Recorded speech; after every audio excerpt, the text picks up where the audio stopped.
우리에게 주시는 하나님의 말씀은 요한복음 3장 18절 말씀입니다. 요한복음 3장 18절 말씀, 신약성경 146페이지에 있습니다. 하나님의 말씀을 제가 받들어서 읽습니다. 그를 믿는 자는 심판을 받지 아니하는 것이요 믿지 아니하는 자는 하나님의 독생자의 이름을 믿지 아니하므로 벌써 심판을 받은 것이니라. 아멘. 예수님께서는 영생을 주시려, 구원을 주시려고 이 땅의 사람들에게 오셨습니다. 누구든지 저를 믿는 자는 구원을 받고 믿지 않는 자는 멸망에 이른다고 선언하셨습니다. 믿는 자들이 받을 그 영생의 나라, 그 왕국, 그걸 천국이라 불렀습니다. 또 믿지 않는 자들이 받을 그 죄의 형벌, 영벌의 장소를 지옥이라고 알려주었습니다. 예수님께서는 이 천국과 지옥의 진리를 부자와 나사로의 비유를 통해서 확인시켜 주신 바 있습니다. 누가복음 16장 22절에 아브라함의 품으로 거지 나사로는 죽어 아브라함의 품으로 안겼다 그랬습니다. 천국을 아브라함의 품으로 그렇게 묘사한 것이죠. 왜 아브라함의 품이라 그랬을까? 아브라함은 우리가 대표적으로 어떻게 설명합니까? 믿음의 조상, 그렇죠? 그 믿음으로 구원받은 아브라함, 그렇게 대표성을 가지는 자입니다. 믿음으로 구원받은 자의 대표성을 가지는 자가 아브라함입니다. 그래서 오늘 우리가 믿음으로 구원받아 천국에 간다고 하는 것을 믿음으로 구원받아 믿음의 조상인 아브라함의 품에 안긴다 하는 설명을 한 것입니다. 또한 부자는 음부에 갔다 그랬습니다. 음부라고 하는 것은 그 구약에도 여러 용어가 있고 신약에도 여러 용어들이 있습니다. 구약의 스올이라고도 했고 신약의 하데스, 게헨나 이런 그 여러 가지 용어들이 지옥이라는 그 단어를 그 설명하고 있는데 여러분 하나님의 일을 우리 사람들에게 이해시키기 위해서는 하나님의 용어를 우리가 알겠습니까? 그냥 알 수가 있어요. 우리는 육체로 삽니다. 믿음으로 사는 것은 영의 일입니다. 영으로 이루어지는 일은, 믿음으로 이루어지는 일은 영적인 깨달음에 있지 육적인 깨달음에 있지 않습니다. 다시 말해서 세상의 과학적이고 무슨 상식이고 하는 이런 논리로 믿음의 영역을 이해할 수 없는 겁니다. 하나님의 나라, 하나님의 뜻, 천국, 지옥 이런 것들은 우리 인간의 언어로 풀어주시는 거예요. 지옥을 불구덩이, 우리나라 사람들이 대부분 가지는, 그리고 여러분들이 대부분 가지는 지옥 그러면 가지는 연상되는 게 뭡니까? 뭐 불길이 타오르고, 그죠? 그 징그러운 구데기가 내 온몸을 막 기어 올라가고 생각만 해도 끔찍하고, 그건 우리가 본래부터 가지고 있었던 이게 그 성경에서도 그런 표현이 있습니다만 대부분의 사람들이 일반적으로 가지는 지옥 그러면 가장 고통스럽고 더럽고 징그럽고 하는 모든 걸 다 모아놓은 것이 지옥이다. 이제 보통 우리는 그런 생각을 하죠. 그거는 왜 그런 표현을 했느냐? 여러분이 그 연상하는 것만으로도 끔찍한 느낌을 가지는 것처럼 지옥은 그런 곳이다 이겁니다. 모르겠습니다. 어떻게 생겼는지 가봐야 알지. 그걸 어떻게 설명하냐 이거예요. 그 고통을, 그 좌절감과 그 상실감과 하나님 없는 인생이 죽음을 맞이했을 때 겪게 될 자신이 평생 알아왔던 것, 믿어왔던 것, 추구해왔던 것이 죽음 이후에 그냥 없어지고 사라져버리면 좋을 텐데 그러지 않고 자신이 살아왔던 인생이 자신을 배신하는 순간을 맞이할 때 그 고통과 좌절감과 상실감 말이죠. 그게 실제 하는 지옥의 그 현장에 내가 있게 됐을 때의 그 아픔입니다. 그걸 그렇게 표현들을 한 것이죠. 그래서 구약의 스올이니 신약의 하데스니 게헨나니 하는 이런 그 용어들을 지옥으로 쓴 것은 사실 그 단어 자체를 지옥으로 쓴 것은 아니에요. 말하자면 우리 신학의 게헨나 뭐 그런 표현도 있어요. 이건 무슨 말이냐면 히브리어 흰놈의 골짜기 거기서 따온 거예요. 흰놈의 골짜기 게헨나 그래가지고 흰놈의 골짜기는 어느 곳이냐면 시체를 소각하고 쓰레기를 태우고 하는 곳입니다. 더럽고 냄새나고 하는 그 사망이 던져지는 곳, 그 흰놈입니다. 그 흰놈의 골짜기. 그래서 게헨나 그런 표현을 쓴 거예요. 지옥이 이와 같다 이런 것입니다. 버려지는 것이요. 그렇게 불타서 뜨거움과 악취와 그 진동하는 그 고통 그런 곳이 지옥이다. 그걸 우리들이 이해할 수 있고 경험할 수 있는 어떤 단어로 설명한 것이죠. 그러니 흰놈의 골짜기는 원래 지옥이라는 말이 아니고 시체를 소각하던 쓰레기장이다. 쓰레기장을 얘기하는 것이 지옥을 얘기한 게 아니다. 이런 식으로 논점을 흐려서 본래 진리를 희석시키려는 작업은 어느 때나 있어 왔었던 일이고 이단들이 가장 잘하는 일이기도 합니다. 여러분 우리가 그래서 기본적으로 성경에 대한 기본적인 진리와 지식을 가지고 있지 않으면 쉽게 넘어갑니다. 꼭 안 들어본 얘기하면 나 그거 처음 들어보는데 호기심을 갖고 말이죠. 그래 안 들어본 얘기를 하면 이 사람은 뭔가 남다르게 느껴지고 그래서 이게 내가 모르는 교회에서 쉬쉬하고 알려주지 못했던 감추고 있었던 어떤 비밀을 나는 깨닫고 발견한 것처럼 이게 이단 사이비들이 하는 중요한 그 방법 중에 하나입니다. 여러분 예수님께서 부자와 나사로의 이야기를 비유로 왜 하셨을까요? 왜 이야기를 하셨을까요? 부자가 죽어서 지옥에 갔다는 이 이야기를 왜 하셨을까요? 실제 한다는 사실을 널리 알리기 위해서 이 비유를 쓰시지 않았겠습니까? 지옥이 없다면 예수님께서 이런 비유를 말씀하시면 안 됐죠. 엉뚱하게 억지로 설명하고 해석하려고 들지 말아야 됩니다. 왜 지옥이라는 말을 하기 싫어하냐 이거죠. 왜 천국을 이야기하기 싫어하냐 이거죠.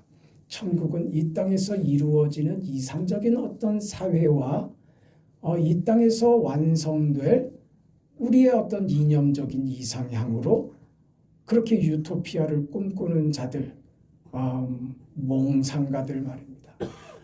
그 성경은 그런 사람들을 허망한 자들이라 그러고 그런 허망하고 허무한 이야기로 성경에 실제 하는 것을 없애버릴 수 없습니다. 지옥이 있습니다. 천국이 있습니다. 실제 하는 겁니다. 하나님은 살아계십니다. 역사 속에 계시는 하나님이십니다. 막연한 이야기가 아니라 무슨 관념으로 얘기하는 게 아니라고요. 무슨 설화 속의 이야기가 아닙니다. 실제입니다. 사실입니다. 여러분 예수님의 제자들이 죽음을 무서워해서 예수님이 잡혀가실 때 다들 도망을 갑니다. 한 사람 베드로는 멀찍이 따라갔죠. 그러다가 너 예수님의 제자 아니야? 하는 질문에 저 사람 나 모르는 사람이라고. 너 왜 이상한 소리 하냐고. 나 저 사람하고 절대 아무 상관없는 사람이라고. 이렇게 3번이나 부인하다가 주님과 눈이 마주치죠.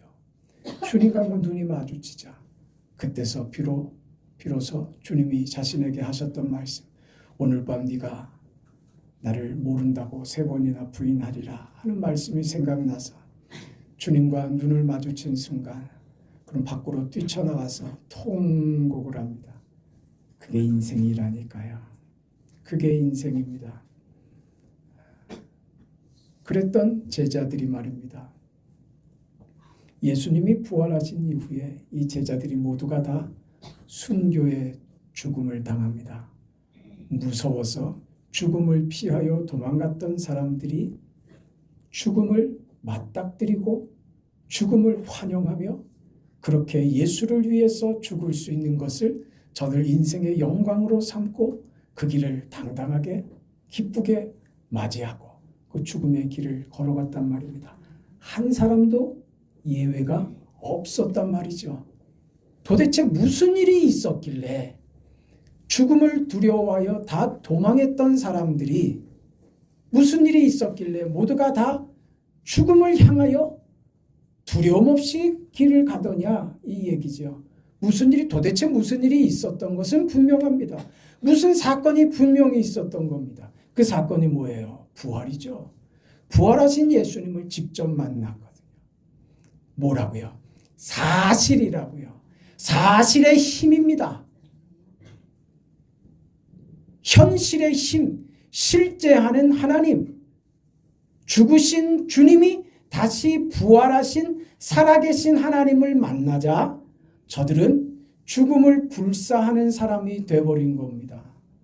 그 경험이, 부활의 주님을 만난 경험이 죽음을 무서워하지 않는 인생으로 바꾸어 버린 겁니다.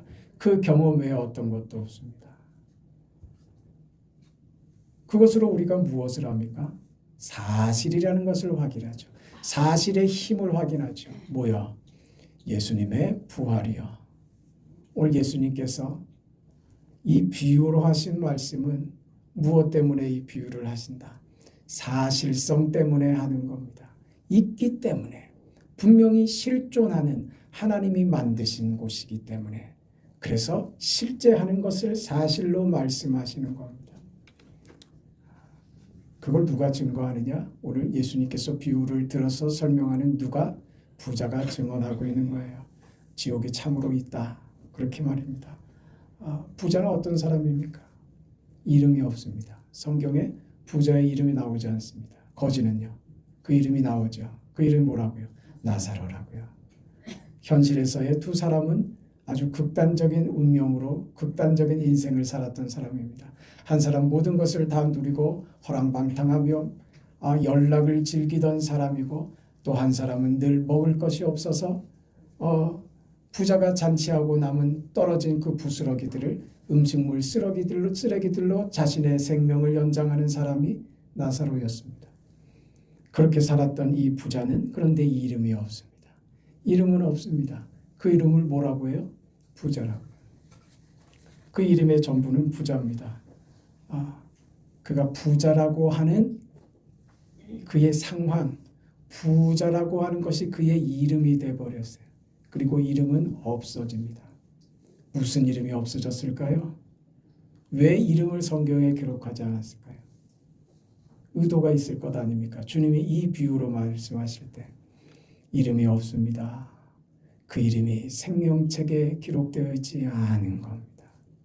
생명책에 그 이름이 기록되지 않았다는 것은 그 사람의 세상에서의 이름은 아무 의미가 없어져 버리는 겁니다. 그 인생을 사는 부자입니다.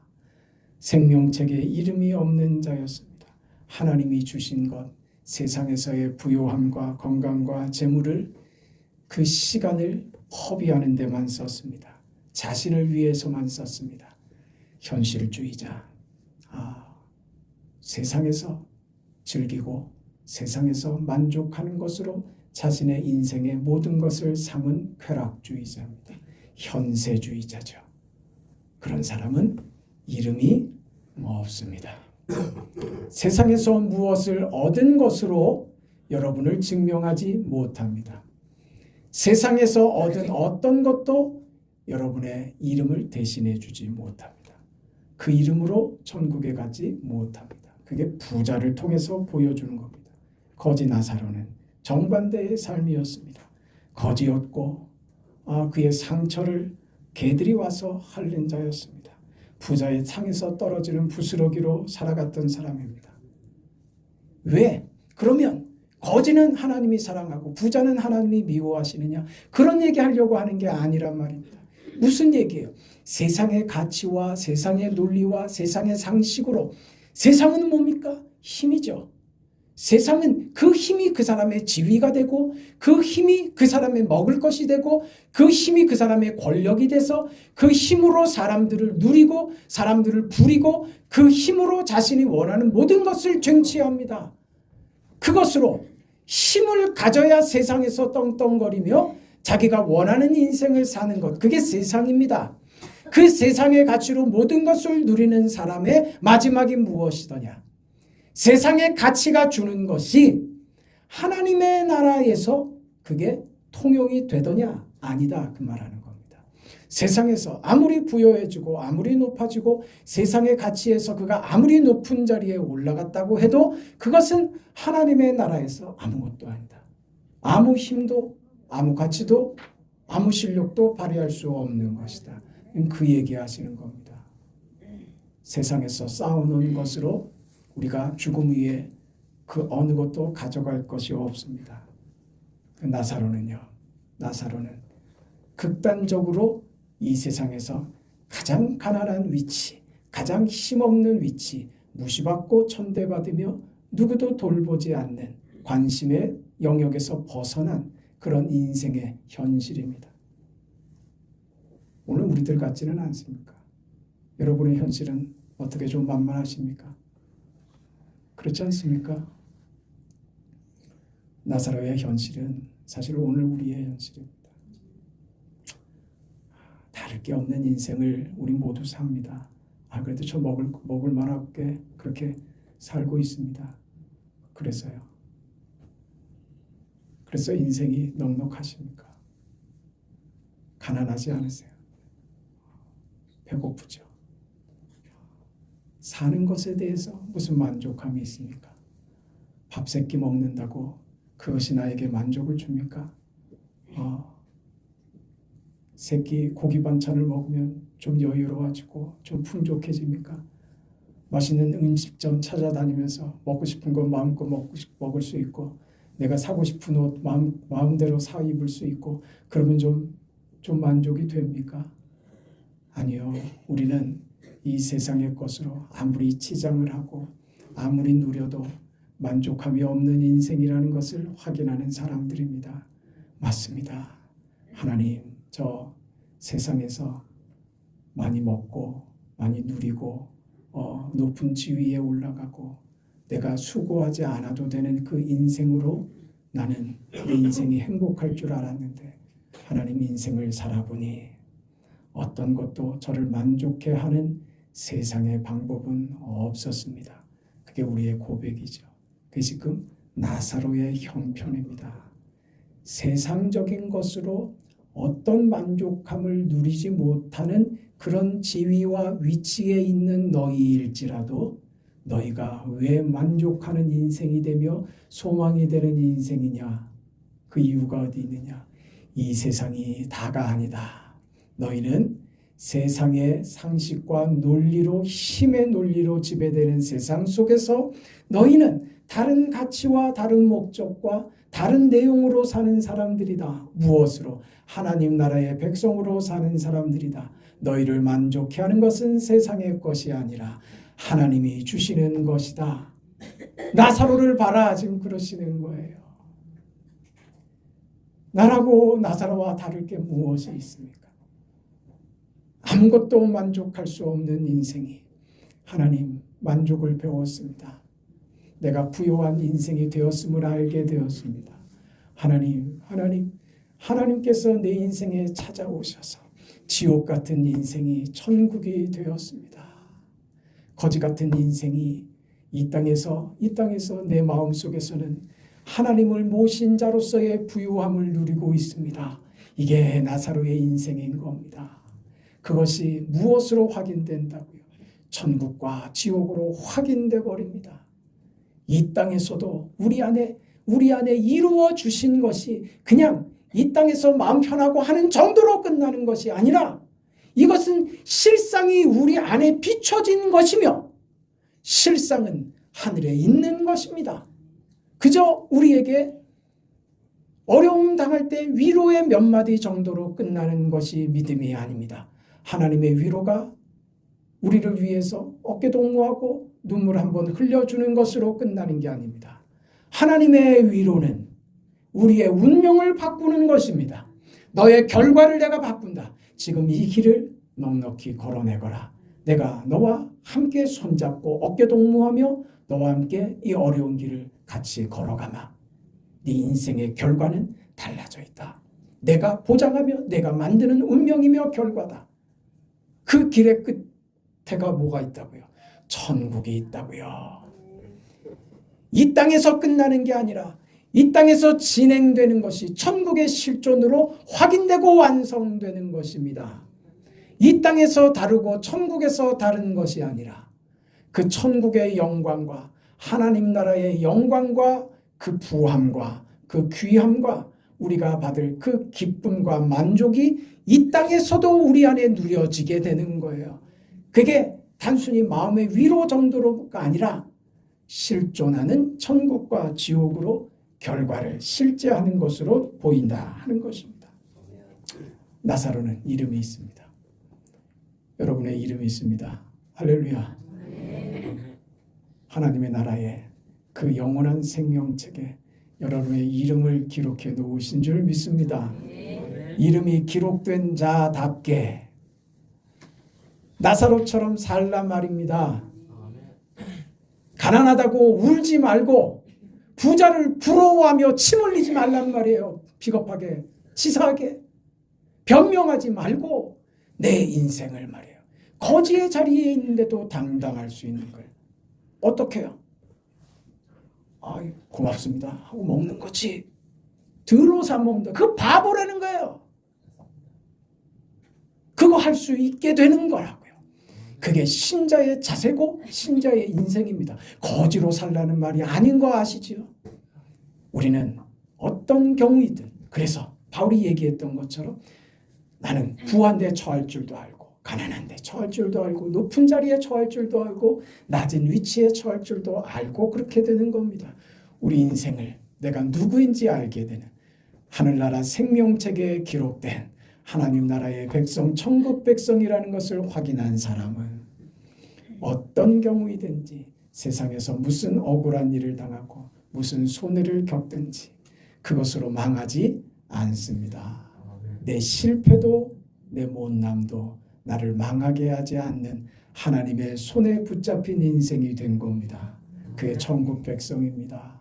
그게 막연한 것 아니고 실제 하는 것으로 완성되는 세계인 겁니다. 그 완성되는 세계는 어떤 기간이 있는 것이 아니라 영원히 지속되는 것입니다. 그 세계를 우리가 삽니다. 나사로도 죽습니다. 부자도 죽습니다. 다 죽습니다. 세상에서 죽지 않는 인생 아무도 없습니다. 모두가 받아들여야 하는 인생입니다. 그 인생을 오늘 우리도 삽니다. 그런데 나사로는요. 그 이름이 있는 나사로는 천사들이 그를 받들었다 합니다. 구원받은 하나님 나라의 백성들은 천사들이 수종드는 겁니다. 여러분 지금도 여러분을 위해서 천사들이 여러분을 수종든다고요. 성령 하나님이 눈물로 탄식으로 여러분을 위해서 기도하신다고요. 주님이 우리를 위해서 기도하신다고요. 하늘 보좌 우편에서 우리를 지켜보시며 바라보시며 손잡고 가신다고요. 그 인생 되었다. 그게 나사로의 삶에서 경험된 겁니다. 그래서 결국 아브라함의 품에 들어가죠. 아브라함의 품. 그것이 결국입니다. 믿음의 결국. 허상이 아니라는 말입니다. 실존하는 세계이며 실존하는 결과입니다. 마태복음 8장 11절에 또 너희에게 이르노니 동서로부터 많은 사람이 이르러 아브라함과 이삭과 야곱과 함께 천국에 앉으려니와 라고 했습니다. 부자는 죽은 다음에 장사 지냈다 하는 말만 있지 나사로처럼 아브라함의 품이 없습니다. 천사들이 그를 받들어가 없습니다. 죽었더니 장사 지냈더니 얼마나 세상에서 비싼 장례를 치렀겠습니까? 그 장례 후에 죽음 후에 그는 음부에서 고통 중에 눈을 들었다. 그가 눈을 들어서 그가 처음 본 것은 멀리 아브라함과 그의 품에 있는 나사로를 봤다. 이랬습니다. 고통입니다. 이게 고통입니다. 실존하는 것입니다. 실존하는 것이 지옥입니다. 그래서 그는 자신의 구원받지 못한 형제 5을 위해서 나사로가 세상에 내려가서 저들을 전독해 해달라고 요청합니다. 그러나 거절당하죠. 이 땅에서 안 되는 게 무슨 기적을 일으킨다고 되지 않습니다. 안 믿는 사람은 안 믿습니다. 우리는 그런 기대를 가지죠. 그러나 그렇게 되지 않습니다. 천국은 실존합니다. 지옥도 그러합니다. 예수께서 이 땅에 오셔서 구원을 선포하러 오십니다. 반대로 믿지 않는 자에게는 심판이 선포되는 겁니다. 예수님만 이 사실을 증거한 것이 아니라 많은 선지자와 사도들이 그 복음을, 천국과 지옥을 증거했습니다. 스데반은 돌에 맞아 죽어가면서 천국을 보지 않습니까? 하나님 보좌 우편에 그를 맞이하시는, 두 팔 벌려 그를 환영하시는 주님을 봅니다. 천국을 보죠. 그렇게 확인시킵니다. 다메섹에서 바울이 그랬습니다. 십자가에 죽으신 주님이 부활하셨다고 했는데 자기는 받아들일 수 없죠. 부활의 주님을 전하는 자들을 가만히 둘 수 없었습니다. 그래서 교회를 망가뜨리기 위해서 다메섹으로 쫓아가는 중에 부활의 주님을 만납니다. 그리고 그곳에서 살아계신 주님을 경험하죠. 부활의 주님을 전하는 자가 되어버립니다. 반모섬의 사도 요한도 새하늘과 새 땅을 봅니다. 천국의 실존입니다. 도래하는 세계를 향해서 그는 그렇게 천국을 증거하는 자가 되었습니다. 예수님께서 오늘 부자와 나사로의 비유를 통해서 무엇을 얘기하고 싶을까요? 불신자인 부자가 스스로 지옥의 실존을 이야기하도록 한 겁니다. 그렇게 비유를 하신 겁니다. 지옥은 실존하는, 실제하는 것이라는 것을 지옥에 간 부자의 입으로 지옥의 실상을 전하는 그 말씀을 하신 것입니다. 왜요? 가능한 한 많은 사람들에게 알려지게 함이 목적입니다. 지옥은 실존합니다. 그러므로 우리가 이 땅에서 자신의 육체를 믿거나 부나 자신의 명예를 의지하면 하나님을 불신앙하는 자들이 되고 맙니다. 내세를 부인하며 살면 그 인생은 망하는 인생이 됩니다. 여러분, 이게 왜 중요한 문제냐 하면 지옥이 없다면, 천국이 없다면 예수님께서 이 세상에 오실 이유가 있습니까? 없습니까? 없죠. 결국 보세요. 이런 이야기들은 결국 그 방향이, 그 화살 끝이, 그 창 끝이 어디로 향하는지 보셔야 돼요. 예수님의 성육신과 십자가 죽음과 부활을 무력화시키는 이야기들이라는 것입니다. 왜 하나님이 독생 성자 예수를 이 땅에 보내어 죽게 하셔야만 했는가? 지옥이 없다면 뭐 하려고 그 일을 하세요? 천국이 없다면, 이 땅에서의 삶이 다 끝이라면 예수께서 이 땅에 뭐 하라고 오십니까? 왜 죽으십니까? 죄의 값, 사망의 값을 치러야 지옥 갈 인생을, 사망의 값을 치러줘야 지옥 갈 인생을 천국으로 보내죠. 그러니 예수께서 오셔서 십자가에 죽으시고 부활하신 것입니다.